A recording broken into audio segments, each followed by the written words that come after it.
Good evening, cave dwellers. Welcome to the Lance Birmingham Cave Society Radio News Bulletin. I'm your host, Lance Birmingham, here with Delia Dial. Right here.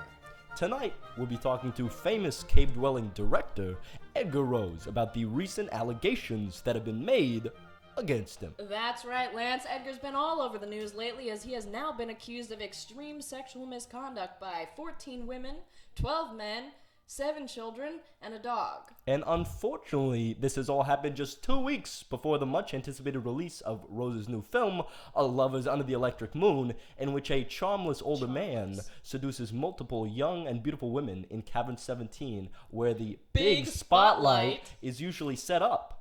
The hero in the movie, a film director, engages in many consensual and passionate affairs with the employees of his production company and eventually gets married to his secretary. Yes, you know, Lance, it sounds like a compelling film, and I hope all this drama doesn't get in the way of the film's massive premiere night. I was very much hoping to show off my new brooch on the red carpet. Well, we'll all get a chance to show off our new brooch on the red carpet eventually, Delia. But before we do, let's get Edgar Rose on the line to say a few words about how he's handling all the pushback. Yes. Hello, is this, Edgar Rose? Mr. Rose? Hello, Mr. Rose. Hello. How are you faring tonight? Can you hear me? You're We can hear you're you. on air. Yeah. You can hear me good. 'Cause Loud I want and everyone- clear. I want everyone to hear this. I did not have sex with a dog. I had sex with a mutt. There is a very big difference, and I do not want my name to be dragged through the dirt like that. All the reports say dog, so are you certain? No, a dog is pure. I don't have to explain myself. I am a...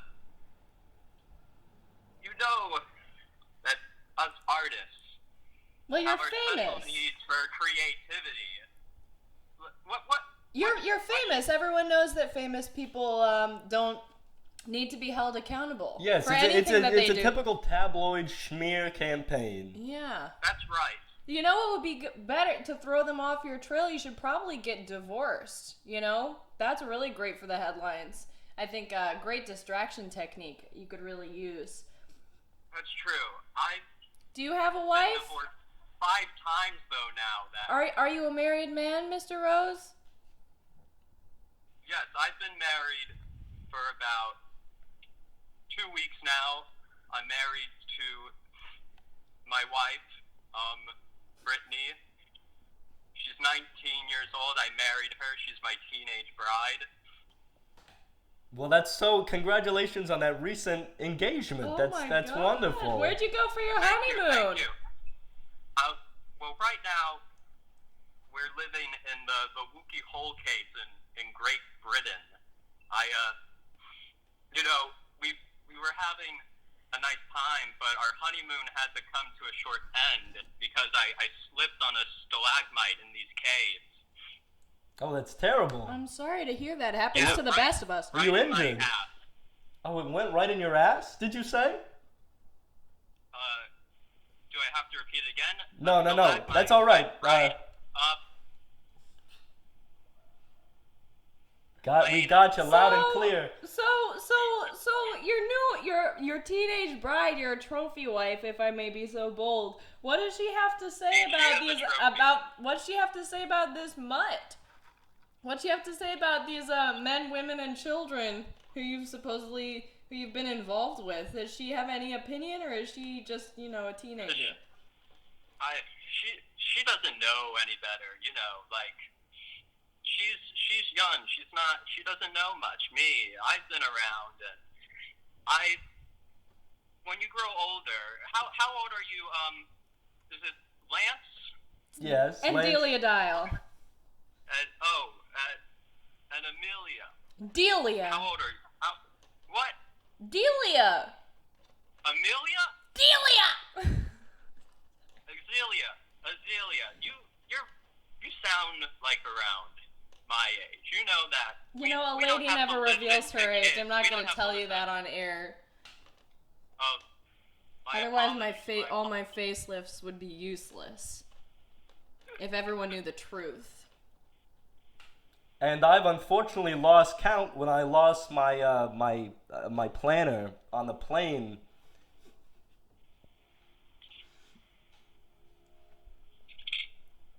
But of course, your is she your new bride? Is she in school or? Yeah, what's her She's out. major? She's out. You have to excuse me. I'm eating my dinner right now. The studios. I have a 4-year contract with them, but they say I could get out of this contract if I die. So they're feeding me tons of steak and wine in this cage. It's very nice. It's a life of luxury. That sounds wonderful. It's always good to kind of see the bright side in these situations. And speaking of situations, let's talk for a moment about Lovers Under the Electric Moon. Yeah, let's hear about your film. If we're just kind of wondering, Oh, yes. if that was inspired by anything in your real life. Well, yes. Fun story. The title was originally going to become I Am the Victim, but the studios didn't like that. I Am the Victim. That's too bad. That's a good name. Something more accessible, I guess. The film, it's about life and poetry and sex and, enough that you don't get in films. That's true. You often they skip over those segments about life and poetry And sex and usually they skip the sex But now too. that I'm in Europe or Great Britain, I mean to say, still getting used to it. Yeah. And you know what? I've never seen a they're not secretary in a film. I've never seen a secretary in a film. I feel like they're an underrepresented group. Do you think maybe that if you win one of the big awards this year, you might have a secretary go up and give the speech for you, kind of a la Marlon Brando? Well, I'm not allowed back in the U.S. Interpol has not allowed me to accept these awards, but that is a good idea. I should send a secretary to pick it up. That's good. Send somebody to do that work for you. We've been seeing it's good to have like a movie about real person problems, because I feel like a lot of these movies coming out lately have been about voles, and there's a bit too many vole movies for my taste, and I think we all want to get back to the human connection. We're sick of seeing voles on screen, kind of dominating the airwaves, really. Yeah, it's all digging, Digging, digging. voles. I'm blind. I'm blind. Oh, I'm I've just digging. seen that movie Holes, and that Shia LaBeouf kid. I just wish that the dirt just went over him. I was tired of these holes, and there's no women in that movie. It's all boys, which is okay. It's okay, but you need a little mix. That's true, and maybe a dog in there, or a mutt as you might some say. Some children as well. But dog is good. Dog No is problem with good. I just never had sex with one. Don't. That's good. Don't worry, we're not getting it twisted. Never had sex. We're This only is here to Edgar report Rose, the straight facts. never having had sex with a dog on the air. Our listeners, they trust us, and I'm sure you can understand the service we're doing for them right now by straightening everything out and getting the record straight. The record is straight. I think I have my next title. The record is straight. Don't Hey. be Yeah, about consider a it's director iron who's flat. been accused of bad things, but he's a good person, and the world forgives him. And I think we can all relate to that story a little bit, It's perfect. because Perfect. everybody lies, The story of the underdog. of course. Yeah, the powerless. Everybody's always picking on a director, and it's good to see that kind of narrative spun on its head. We're good. Hollywood people, must and I hate like you. to Hollywood hear must that hate from you. Lance, despite your voice. Sorry? It's good to hear that. Oh yes, you're so welcome.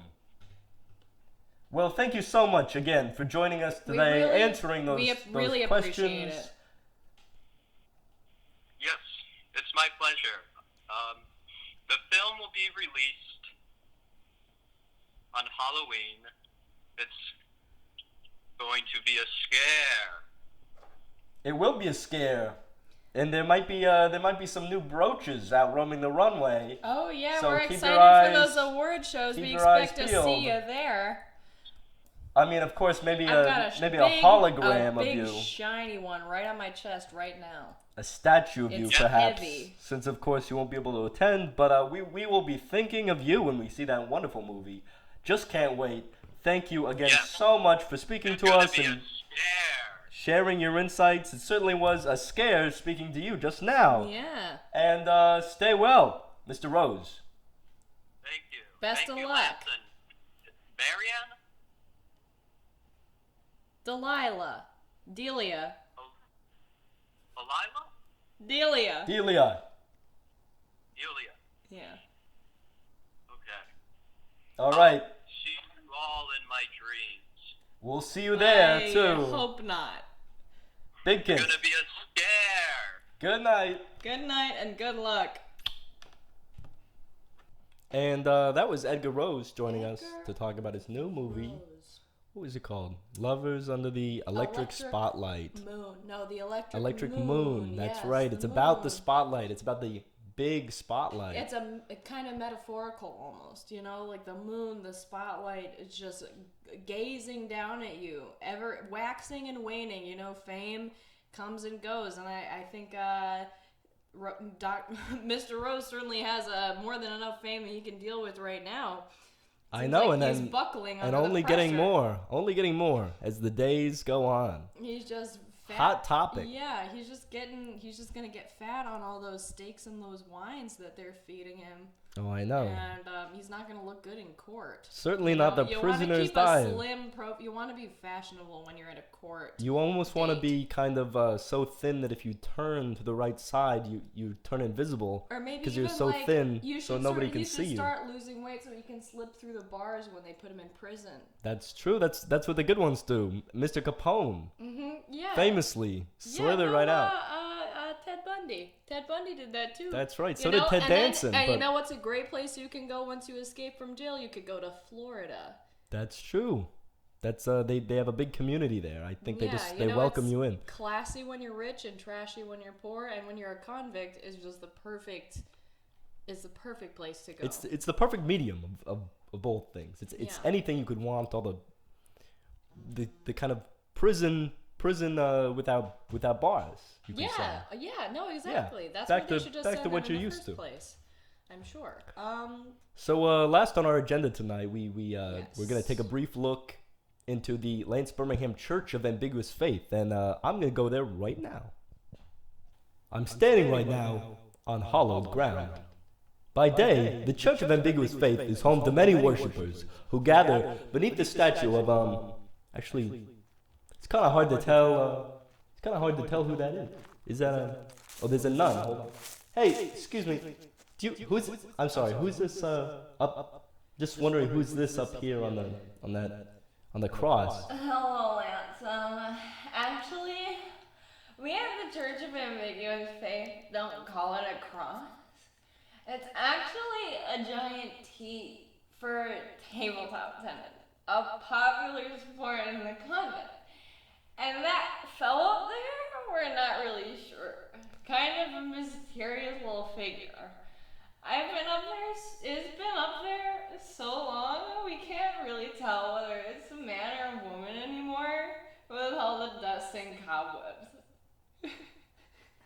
Sorry. Whoever did put it up there is long dead though, so it's fine.